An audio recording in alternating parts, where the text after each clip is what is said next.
So are these figures useful, revealing or illuminating in any way at all? To discuss that, we're joined now by Bernard Hickey, a vastly experienced financial journalist, of course, from Hive News now, which you can find on hivenews.co.nz. Welcome, Bernard. Lovely to have you out of the Wellington studio with us. Is there anything in these figures that we can grasp onto in a meaningful sort of way? Well, it's a very sketchy beginning. The 3% number is a start. But you've got to remember there's a whole bunch of things which could mean it's a very underreported figure. For example, 35% of the buyers of homes said they were actually foreign students or had temporary work visas. But as Land Information said, it may well be some of those people were actually New Zealanders who misinterpreted the survey question and thought they should answer it. So they're going to have to redesign that question for a start. So there's 35%, which there is some doubt about. And also about 10% of the transactions were still exempt under the rules which grandfathered transactions that started before the October 1st start of the rule. So 3% is a very sketchy start. It looks like it's an underestimate. And we'll find out in the next 6 to 12 months what the more real number is. So why will it become more meaningful? Why will there be greater clarity in 6 to 12 months' time? What's going to change? Well, firstly, the 10% of transactions which are currently exempt because they began before October the 1st, they will drop out of the figures. Secondly, we will get better information on who are the people who say they are New Zealand tax residents, but actually are foreign students or are here on a temporary work visa. So by any usual measure, they wouldn't be counted as New Zealand residents.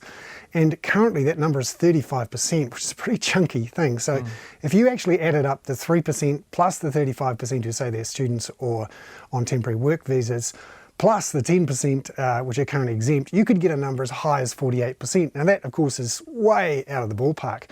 But somewhere between 3% and 48% is something like the number that it could be. Yeah, okay. That's pretty broad, isn't it, as a spectrum? When is this going to become meaningful in terms of political responses to it and putting pressure on for more effective political responses? Yeah, well, Land Information says that they will redesign the survey, particularly around the student part of it, for release for the September quarter. So we'll probably get those figures sometime in October or November.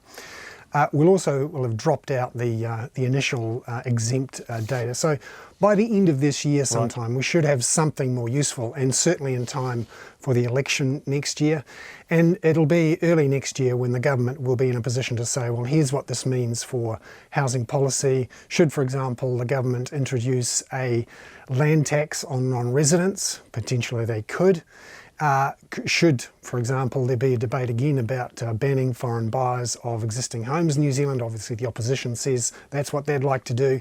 So you're really not going to see proper data until the end of this year, early next year. Okay. Of course, there's a polarity here, isn't there? On the one hand, the government is saying that this is the supply side. If we resolve the supply side, then the problem will be solved to a certain extent. But these are discussions around the demand side, aren't they? Is this going to be a very big election issue next year, Bernard? I think it will be the election issue, along with the problems with housing supply in Auckland. You could argue they're two sides of the same coin. The government says that its main drive is to improve housing supply in Auckland, but we know that in the next couple of months there's going to be a huge event, really, in the New Zealand political economy. That's the release of the unitary plan proposal by the Independent Hearings Panel for the Auckland Council. Even today, Bill English told us that that is a key moment for the government. If the council agrees to a unitary plan which has lots of space for new houses, both up and out in Auckland, that takes some of the pressure off the government. But if the council says, no, we don't want intensification or sprawl, then the government has a really tough decision to make. And also the pressure now is really on the Reserve Bank, and we'll find out more about that tomorrow morning. Yes, we will indeed, and we'll cover that on Checkpoint tomorrow night. Thank you so much, Bernard Hickey from Hive News, which you can find on hivenews.co.nz. Bernard was live out of our Wellington studio.